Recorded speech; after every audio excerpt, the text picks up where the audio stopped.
और प्रमोशन में आरक्षण पर बुलाई गई सर्वदलीय बैठक बेनतीजा रही। समाजवादी पार्टी ने प्रमोशन में आरक्षण का विरोध किया है, लेकिन प्रमुख विपक्षी दल बीजेपी ने अपने पत्ते फिलहाल नहीं खोले हैं। प्रमोशन में आरक्षण के मसले पर प्रधानमंत्री आवास पर सर्वदलीय बैठक में कई घंटे तक चर्चा हुई, लेकिन कोई आम राय नहीं बन पाई। हालांकि बैठक के बाद यह जरूर दिखा कि ज्यादातर राजनीतिक दल प्रमोशन में आरक्षण के मसले पर संसद में संविधान संशोधन लाने के पक्ष में हैं। बैठक के बाद पीओमे में राज्य मंत्री नारायणसामी ने प्रधानमंत्री का बयान पढ़कर सुनाया, जो ये संदेश दे रहा है कि सरकार जल्द ही इस पूरे मसले पर संसद में संविधान संशोधन लाने वाली है।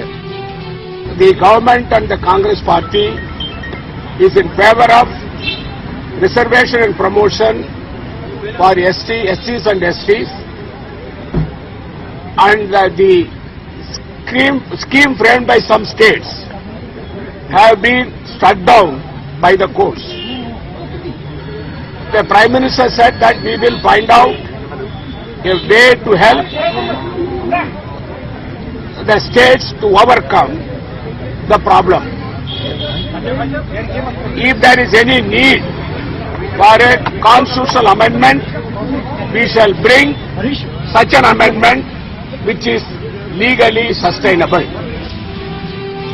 सर्वदलीय बैठक के बाद खासतौर पर बीएसपी और एलजेपी के अध्यक्ष ज्यादा आश्वस्त दिखाई दिए। मायावती ने तो यहां तक मांग कर डाली कि चाहे जितने दिन लगे, लेकिन संविधान संशोधन इसी सत्र में लाया जाना चाहिए। इस मामले को पार्लियामेंट में लाना चाहिए और अमेंडमेंट लाना चाहिए और ज्यादा डिले नहीं होना चाहिए। ज्यादा डिले होने से इन वर्गों के लोगों को काफी नुकसान होगा। तो माननीय प्रधानमंत्री जी ने ये बोला है कि हम इसको जल्दी से जल्दी इस मामले को हम पार्लियामेंट के अंदर लाएंगे। अब समय का चाहे जो लगे, लेकिन प्रधानमंत्री ने अफर्मेटिव में जवाब दिया और उन्होंने कहा कि हम कोशिश करेंगे किसी पार्लियामेंट के सेशन में इसको लाया जाए, लेकिन इसके पहले जो है थोड़ा लीगल ओपिनियन लेना पड़ेगा। लेकिन हर संकट में यूपीए को उबारने वाली समाजवादी पार्टी ने इस मुद्दे पर अलग राह पकड़ ली है। पार्टी ने साफ कर दिया है कि वो प्रमोशन में आरक्षण के मसले पर किसी भी हालत में यूपीए सरकार का समर्थन नहीं करेगी, क्योंकि इससे जनरल कैटेगरी के लोगों के वाजिब अधिकारों का हनन होगा। इससे 20 साल सीनियर व्यक्ति जूनियर हो जाता है और फिर वो नौकरी नहीं करना चाहेगा।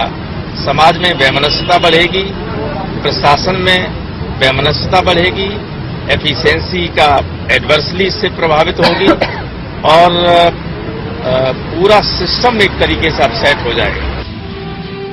दरअसल अप्रैल 2012 में सुप्रीम कोर्ट ने एन नागपाल मामले में फैसला देते हुए संविधान संशोधन 77 और 85 को वैधानिक तो करार दिया, लेकिन पदोन्नति में आरक्षण के लिए 3 शर्तें जोड़ दी। पिछड़ेपन के लिए प्रमाणिक आंकड़े, लाभान्वित वर्ग का प्रतिनिधित्व अपर्याप्त होना चाहिए और पदोन्नति का सेवा और कार्यकुशलता पर प्रतिकूल प्रभाव नहीं पड़ना चाहिए। संविधान संशोधन के जरिए इसी फैसले को रोकने की कोशिश होगी, लेकिन इस पूरे मसले में अहम यह है कि सबसे बड़े विपक्षी दल बीजेपी और उसके सहयोगी ने अपने पत्ते नहीं खोले हैं और संविधान संशोधन में इनकी बड़ी अहम भूमिका होगी। पदोन्नति में आरक्षण का मामला फिलहाल ठंडे बस्ते में जाता नजर आ रहा है, क्योंकि एक तरफ न तो राजनीतिक पार्टियों में इसके लिए सहमति नजर आ रही है और न ही कानूनी अड़चनें इसकी इजाजत दे रही हैं।